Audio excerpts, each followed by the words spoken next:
nombre del Padre, del Hijo, del Espíritu Santo. Amén. Ven, Espíritu Santo, y llena los corazones de tus fieles, y enciende en ellos el fuego de tu amor. Envía tu Espíritu Creador, y se renovará la faz de la tierra. Estamos estudiando el Catecismo de la Iglesia Católica. Hoy entramos en la segunda sesión de la primera parte del Catecismo, que tiene como título La profesión de la fe cristiana. El Catecismo va al inicio de esta segunda sesión de la primera parte. Va a dedicar 13 números, del número 187 al 195, al tema que tiene como título Los símbolos de la fe. El día de hoy vamos a profundizar en los números 185 a 188. Número 185 del Catecismo dice: quien dice yo creo, dice yo me adhiero a lo que nosotros creemos. La comunión en la fe necesita un lenguaje común de la fe, normativo para todos y que nos una en la misma confesión de fe. Bueno, un número muy corto, pero supremamente profundo, ¿no? Es decir, yo creo es lo mismo que decir yo me adhiero a lo que nosotros creemos.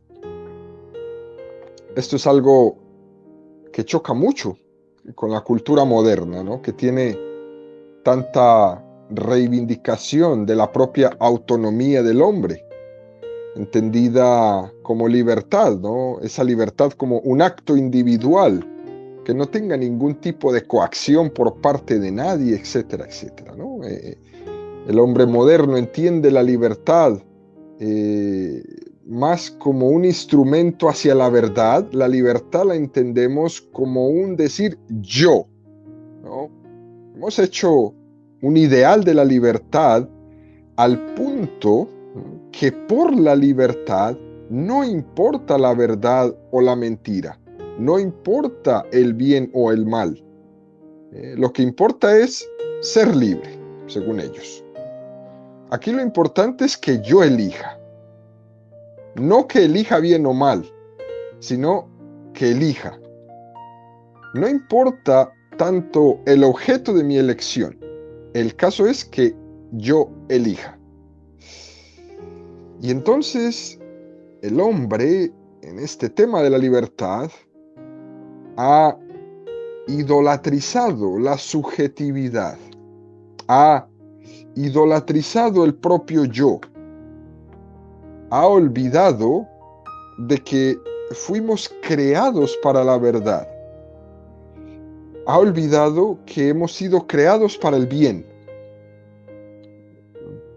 Para entendernos mejor, ¿no? Hemos endiosado la libertad, desligándola de cualquier referencia objetiva, desligándola incluso de la responsabilidad. Y claro, en este sentido, nuestra cultura dice, pues yo creo. Pero la Iglesia nos recuerda que decir yo creo en el sentido cristiano de la palabra, es decir, yo me adhiero a la fe de la Iglesia. Yo no me la invento, me adhiero. La fe, queridos amigos, no es un recurso al subjetivismo como muchas veces se cree. La fe no es un recurso a lo subjetivo. La fe es una adhesión a la revelación de Dios. Y la revelación de Dios es una revelación pública, que ha sido revelada a un pueblo, que ha sido depositada en la Iglesia y no en individuos particulares. El depósito de la revelación se ha depositado en la Iglesia de una manera orgánica. Por lo tanto, no es una fe a mi manera. Yo me adhiero a la fe de la Iglesia porque la fe de la Iglesia es la revelación de Dios. Fíjese qué cosa más hermosa.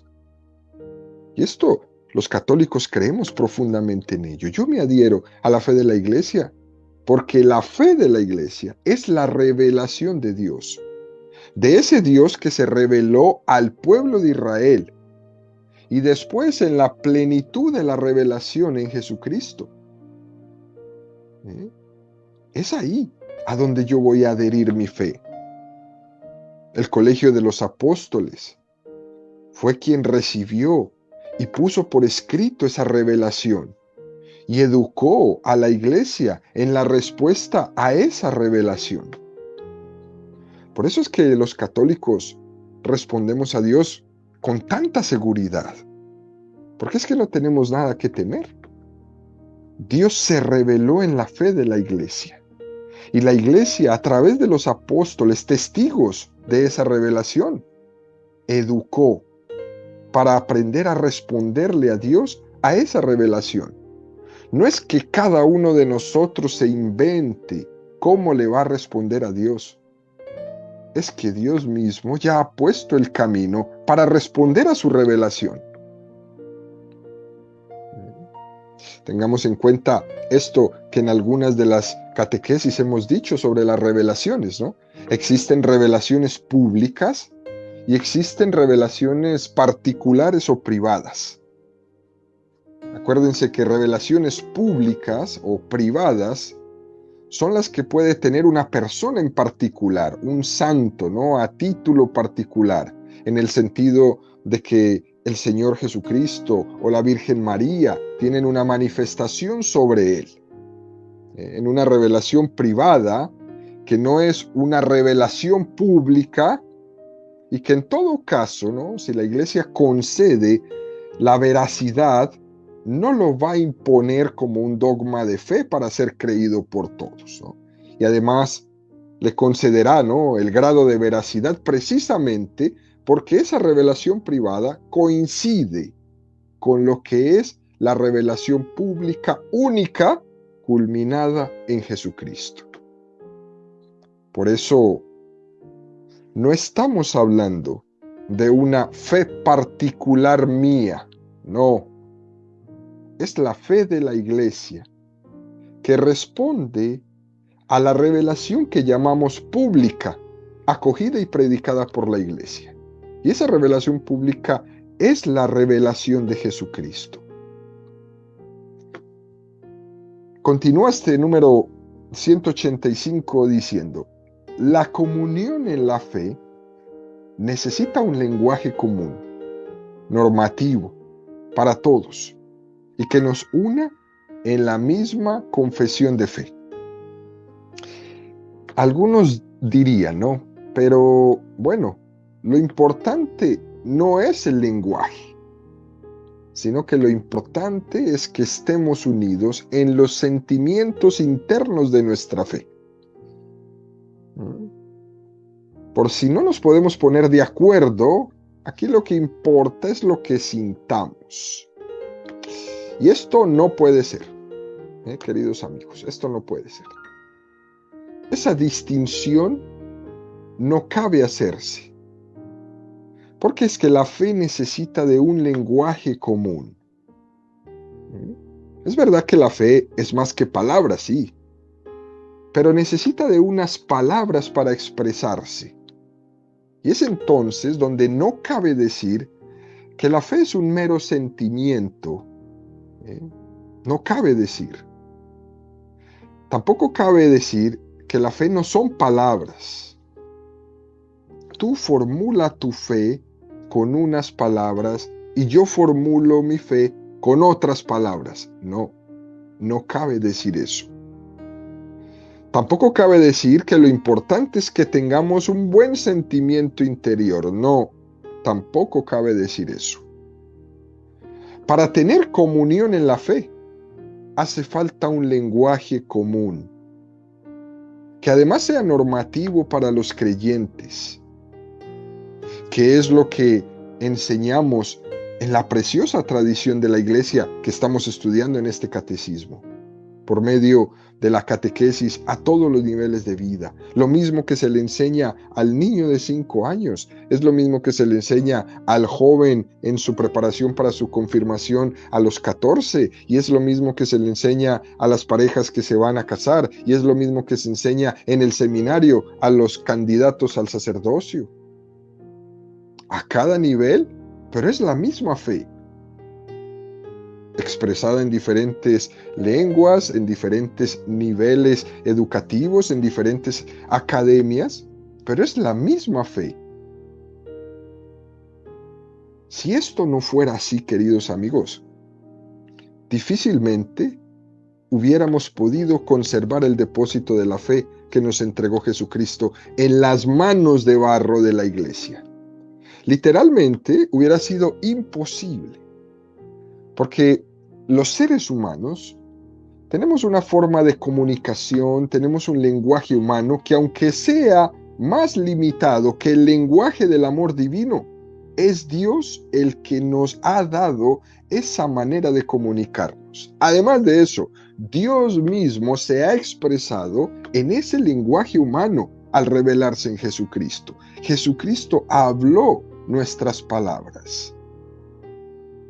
Por lo tanto, si Dios encarnado utilizó palabras humanas, es que entonces las palabras humanas son capaces de transmitir la revelación de Dios. Si esto no fuera así, Dios no hubiera utilizado palabras humanas, hubiera utilizado otra manera de comunicarse, pero no.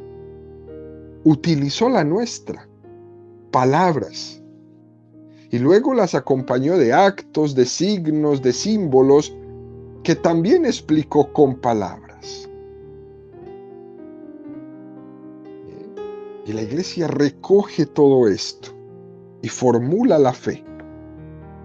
Es una cosa muy hermosa. Es muy triste tener una fe que todos los días se tenga que inventar, ¿no? Hay veces incluso tedioso ver cómo no hay una formulación de fe, veo yo por ahí en esos discursos y en esas predicaciones que tienen las sectas, ¿no? Es lo primero que se le venga a la mente al que está hablando. La primera cosa que se le venga a la mente. Y siempre es la repetición de la repetidera. Unas veces gritan más, unas veces gritan menos, pero es la misma repetición.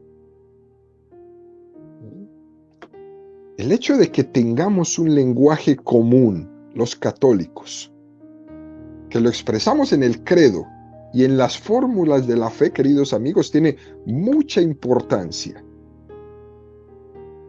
Y es obvio que necesitamos todos los creyentes conocer un poco más ese lenguaje de la fe. Por ejemplo, cuando hablamos de que creemos en un solo Dios, que tiene 3 personas, Padre, Hijo y Espíritu Santo, y formulamos el dogma de la Santísima Trinidad, ¿no? 3 personas distintas y un solo Dios verdadero, una sola naturaleza divina y 3 personas. Bueno, el dogma de la Santísima Trinidad. Pues es importante yo conocer ese dogma de la Trinidad para poder entenderlo. Para poder entenderlo. Por lo menos para poder manifestarlo verbalmente, aunque no lo entienda en totalidad. Pero el decir que yo creo en Dios, que es Padre, que es Hijo y Espíritu Santo, ya le da un fundamento y una fortaleza a lo que yo creo. Pero ¿te imaginas no tener nada que decir? Como cuando uno le pregunta a alguna persona por ahí de una secta, ¿tú crees? ¿Tú en qué crees? Y se quedan callados, ¿eh? O responden lo mínimo: creo en Dios y creo en su palabra. Y se acabó. Solamente eso. ¿Y no tienes otra manera como de decirme en qué más? No, no tengo. Solo Dios, solo Escritura. ¿En serio? Alguno dice por ahí, ¿no? ¿Qué más da tener formulaciones escritas de dogmas y de creencias, ¿no? Esas son puras maneras de hablar simplemente. Pero no es así, querido amigo. Espérate un momento. No son formas de hablar. No digas eso. No digas qué más da. Porque es que nuestro lenguaje humano expresa la fe. Y sin el lenguaje no seríamos capaces de transmitir la fe. Por eso, para muchas sectas, para muchas religiones, es mejor no tener ningún tipo de formulación de su fe, porque es que eso es mucho trabajo, ¿eh?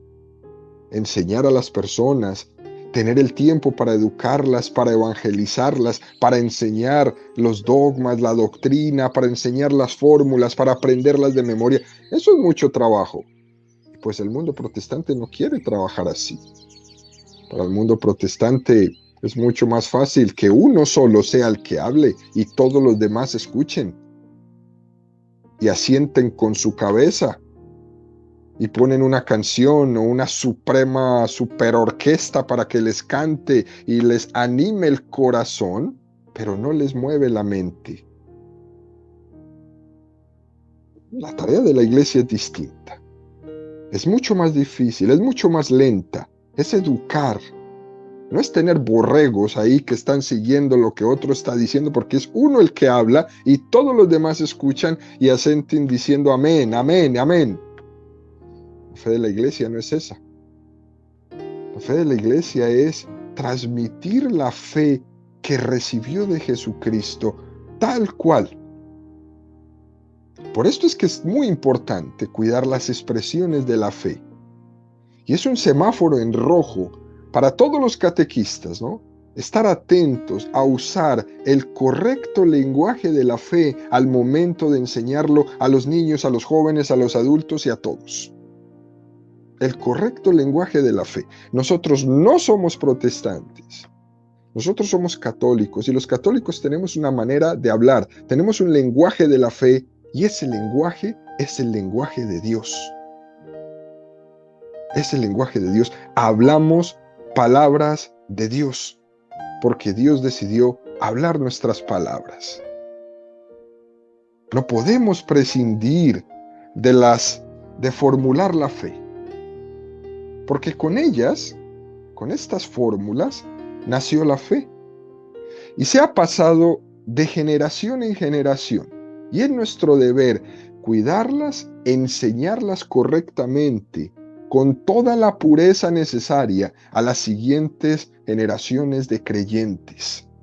Por eso un catequista en un salón de clase, no crea que usted simplemente es un voluntario que está ahí. Usted no es un voluntario. Usted es un trabajador del Señor. No está ahí por voluntario, está ahí por vocación. Y eso es lo más lindo que tenemos en la fe católica. Que es que somos transmisores de la fe por vocación. Hemos sido llamados a transmitir la fe. No porque no tengo nada que hacer y me meto en un salón de clase a enseñarle 2 o 3 cosas a un niño. No, estoy ahí porque tengo la vocación para ello.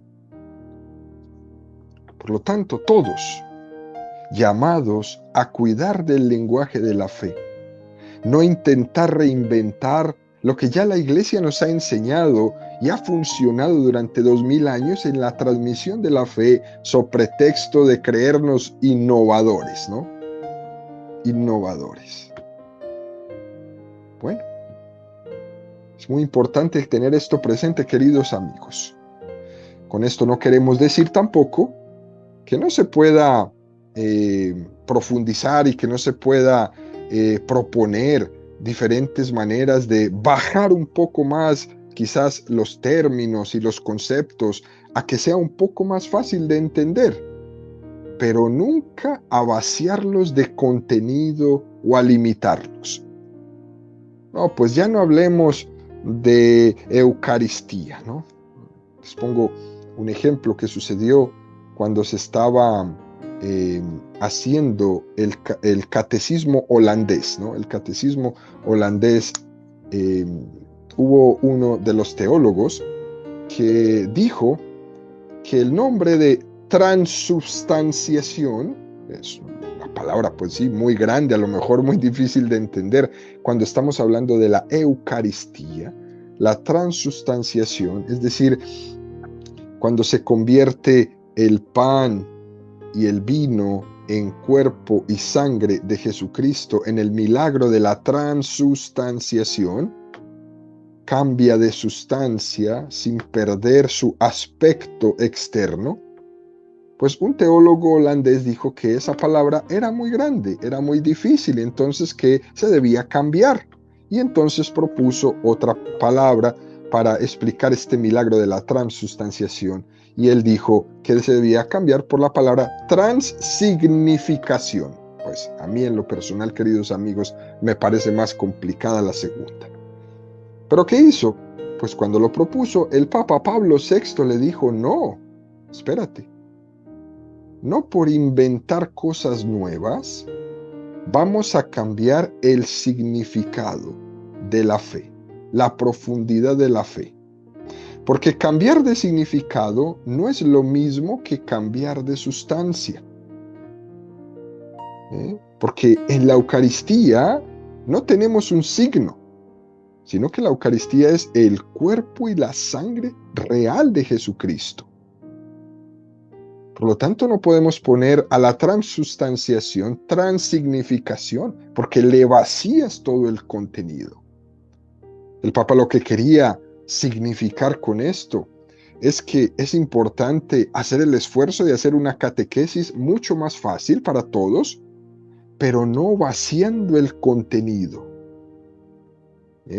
Por eso el Papa Pablo VI les dice, esa palabra nueva no sirve, porque no expresa lo que en la Eucaristía acontece y tiene lugar. Entonces, todo lo nuevo que nos ayude a transmitir la fe de una mejor manera es bienvenido, pero nunca y bajo ninguna circunstancia permitir que algo vacíe de contenido o limite la fe de la Iglesia. Es decir, el lenguaje común para expresar la fe es importante y es normativo. Y aunque se deba, desde la teología, desde la catequesis, desde la liturgia, buscar un lenguaje que sea más comprensivo y más significativo, no podemos prescindir de las palabras primeras con las que la tradición de la Iglesia ha transmitido por siglos la fe. Y la hemos entendido. Y por eso es que tú y yo hoy creemos. En el credo, en la liturgia, en la catequesis, tenemos que servirnos de esas palabras formuladas en los credos, en los ritos y en los catecismos de la Iglesia para tener una garantía de que estamos hablando de lo mismo en la comunión de la fe. Continúa el catecismo en el número 186 profundizando y dice, desde su origen, la Iglesia Apostólica expresó y transmitió su propia fe en fórmulas breves y normativas para todos. Pero muy pronto la Iglesia quiso también recoger lo esencial de su fe en resúmenes orgánicos y articulados destinados sobre todo a los candidatos al bautismo. Es decir, la Iglesia tuvo conciencia de que tenía que transmitir la fe a las siguientes generaciones y entonces se dijo, vamos a buscar fórmulas breves que sean normativas para todos.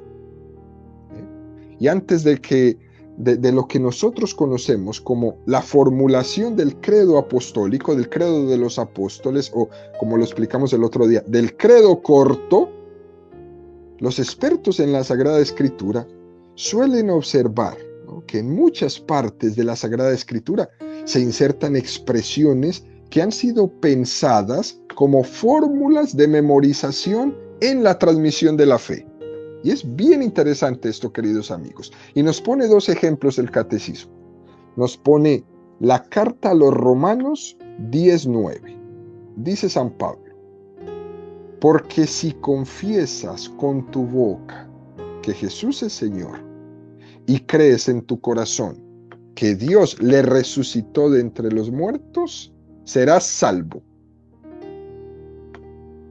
En esta expresión, los expertos de la Sagrada Escritura detectan en ella que es como un resumen de la catequesis de ese momento. Si tu boca confiesa Jesús es Señor, Señor que significa el señorío de Jesús, su poder, su divinidad. Si tu boca confiesa Jesús es Señor, toda lengua proclame que Jesús es Señor. Y en tu corazón crees que Dios le resucitó de entre los muertos, serás salvo. En tu interior debes de profesar que Cristo vive, que no solo es historia de un antepasado, sino que Él vive, y que con Él debes y puedes tener una relación personal, porque Él vive, te conoce, te escucha, te quiere hablar, quiere que tengas una amistad personal con Él. Entonces, por una parte es confesar con tus labios que Jesús es el Señor. Y que esa palabra que dices con tus labios, en tu corazón se traduzca en que crees que Él vive. Este versículo de Romanos 10:9 era pues una primera fórmula de los apóstoles que ellos usaban cuando catequizaban a los que se iban a bautizar. Preciosa. Pero esta está mucho mejor, ¿no? El texto de la primera carta a los Corintios 15:3-5, dice San Pablo. Porque os transmití en primer lugar lo que a mi vez recibí, que Cristo murió por nuestros pecados según las Escrituras, que fue sepultado y que al tercer día resucitó entre los muertos según las Escrituras, y que se le apareció a Cefas y luego a los 12. Y con esto San Pablo le da, pues honestamente, un golpe muy duro al mundo protestante. Este texto los protestantes no lo usan nunca, jamás. Fijémonos cómo San Pablo dice, yo recibí, como quien dice, yo no me invento la fe. Y esto lo está diciendo San Pablo, ¿eh? Por lo tanto, no entiendo cómo hoy alguien pueda inventarse una fe, porque si el mismo San Pablo dice, yo no la invento, yo la recibo, entonces no me explico con qué autoridad alguien hoy, de la nada, resulta proponiendo una fe. Al mismo precio que la recibo, la transmito, decía Pablo. Que Cristo murió por nuestros pecados según las Escrituras, que fue sepultado y que resucitó al tercer día según las Escrituras, que se apareció a Cefas y luego a los 12. Gratis lo he recibido, lo doy gratis. Yo no pretendo amoldar mi fe. Yo no pretendo eso.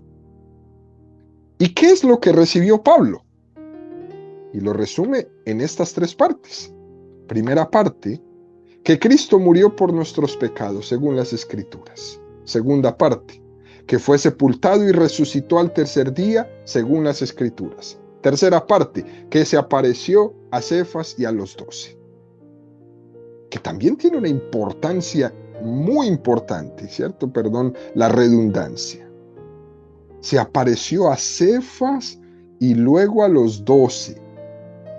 Porque ellos son testigos de la resurrección. Es decir, Cristo resucitado se le apareció al colegio apostólico presidido por Pedro, el primer papa. Y ellos fueron testigos de la resurrección. Y en virtud de eso, son columnas de la iglesia. Pero se le apareció primero a Cefas. Y completo lo que decíamos ayer. Nosotros tenemos que convertirnos, queridos amigos, en defensores del Papa. Jesús se le apareció primero a Cefas, por eso el protestante no te habla de esto. Cristo ha querido fundar su iglesia en las columnas de los apóstoles que son testigos de la resurrección, con Pedro, el Papa, a la cabeza. No a los pies de todos para que lo pisoteen como están haciendo algunos por ahí hoy día. Que eso se puede llamar, es una infamia. Como podemos ver, queridos amigos, ¿no? Se trata de una formulación que estaba cuando todavía incluso no se había llegado ni siquiera a formular el primer credo apostólico. Por lo que estamos hablando aquí es de que esta parte de la catequesis de la fe es lo primero de lo primero. Cuando se estaba transmitiendo todavía oralmente la enseñanza de Jesús y apenas empezaba a poner por escrito las primeras partes de los evangelios. Fijémonos pues cómo en esta iglesia naciente se usaban este tipo de fórmulas para transmitir la fe, para enseñar la fe y para que los primeros cristianos la aprendieran y a su vez la transmitieran a otros. Estas son las tres afirmaciones, son como el A, B y C de la fe cristiana: muerte, resurrección y manifestación a la primera iglesia. Por eso el protestante no habla de esto. Y entonces se formulan síntesis de la fe cortas para ayudar a la catequización, en especial de los primeros que iban a ser bautizados.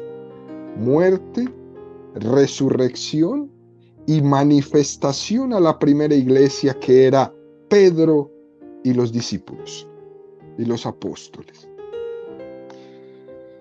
Y el catecismo en este número 186 nos va a brindar un precioso texto que hemos mencionado también este autor en algunas de las catequesis anteriores, San Cirilo de Jerusalén. Y fíjese el tremendo texto que nos ofrece hoy San Cirilo. Esta síntesis de la fe no ha sido hecha según las opiniones humanas, sino que toda la Escritura ha sido recogido lo que hay en ella de más importante, para dar en su integridad la única enseñanza de la fe. Y como el grano de mostaza contiene en un grano muy pequeño gran número de ramas, de igual modo este resumen de la fe encierra en pocas palabras todo el conocimiento de la verdadera piedad contenida en el Antiguo y el Nuevo Testamento. Texto precioso de San Cirilo. Vamos a ver qué es lo que nos dice. San Cirilo de Jerusalén, a la hora de explicar cómo la iglesia, ¿no?, necesitaba de fórmulas concretas para hacer el primer resumen de cuál es nuestra fe, o el primer credo, utiliza la expresión grano de mostaza. Además, también el Evangelio nos dice que Jesús utilizó la misma imagen para hablar del reino de Dios. El grano de mostaza es una semilla de las más pequeñas y luego, cuando crece, se convierte en una planta grande. Y dice San Cirilo, así también pasa con las palabras del credo. Son palabras pequeñas como el grano de mostaza, que dentro del granito están las ramas, las raíces, las hojas, el tronco, así como el embrión también, ¿no? Bueno, pues el credo es como esa semilla, que por la asistencia del Espíritu Santo en el seno de la iglesia, esa semilla se irá predicando más y más. Fíjense, queridos amigos, cómo el credo apostólico cabe en 12 líneas, en 12 renglones cabe el credo.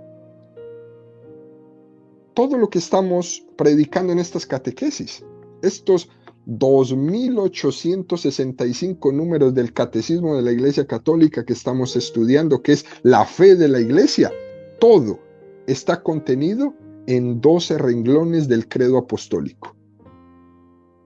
Muy interesante. No estamos nosotros en 2.865 números, no estamos añadiendo absolutamente nada a lo que el credo enseña en 12 renglones. Y es más, esos 12 renglones del credo apostólico está contenido todo en el texto de San Pablo que leímos de la carta a los Corintios 15:3. Todo el credo está contenido, más pequeño todavía, en estos 3 renglones.